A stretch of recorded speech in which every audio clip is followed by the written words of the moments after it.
അമേരിക്കയിൽ നമ്മൾ മേടിച്ച ഈ ഒരു വീടിൻ്റെ കൂടുതൽ ഡീറ്റെയിൽസ് നമുക്കൊന്ന് നോക്കിയാലോ. Let's go. ഇത് വരുന്നത് ട്രഡീഷണൽ ആയിട്ടുള്ള ഒരു സിംഗിൾ ഫാമിലി റെസിഡൻസ് ഹൗസാണ്. ഇതൊരു പഴയ വീടാണ്. 1991 ഈ ഒരു വീട് ബിൽഡ് ചെയ്തിരിക്കുന്നത്. ഈ ഒരു വീടിൻ്റെ ടോട്ടൽ ലോട്ട് സൈസ് ഏകദേശം 10,500 സ്ക്വയർ ഫീറ്റും അതുപോലെ ഇതിൻ്റെ ഇൻറ്റീരിയർ ലിവിങ് ഏരിയ വരുന്നത് 2,500 സ്ക്വയർ ഫീറ്റുമാണ്. ഈ ഒരു വീട്ടിൽ 2 നിലകളാണ് വരുന്നത്. അതുപോലെ തന്നെ ബേസ്മെൻറ്റിലും കുറച്ച് സ്പേസ് വരുന്നുണ്ട്. ഈ ഒരു വീട്ടിൽ 4 മെയിൻ ആയിട്ടുള്ള ബെഡ്റൂംസ് ആണ് വരുന്നത്.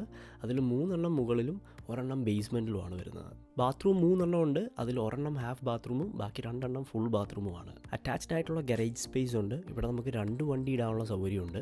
അതുപോലെ തന്നെ ഡ്രൈവ് വേയിൽ ഏകദേശം 4 വണ്ടിയും നമുക്കിടാം. ഈ ഒരു വീടിൻ്റെ ഒറിജിനൽ ലിസ്റ്റിംഗ് പ്രൈസ് $400,000 ആയിരുന്നു. പക്ഷേ നമ്മളിത് മേടിക്കുന്നത് ഏകദേശം $360,000. ഈ ഒരു വീടിൻ്റെ ഫുൾ വീഡിയോ നമ്മുടെ ചാനലിൽ ചെയ്തിട്ടുണ്ട്. അത് പോയി കാണുക. ഇതുപോലത്തെ കൂടുതൽ വീഡിയോസിനായിട്ട് സബ്സ്ക്രൈബ് അടിക്കുക. അടുത്ത വീഡിയോസിൽ നമുക്ക് വീണ്ടും കാണാം. അതുവരെ ഗുഡ് ബൈ.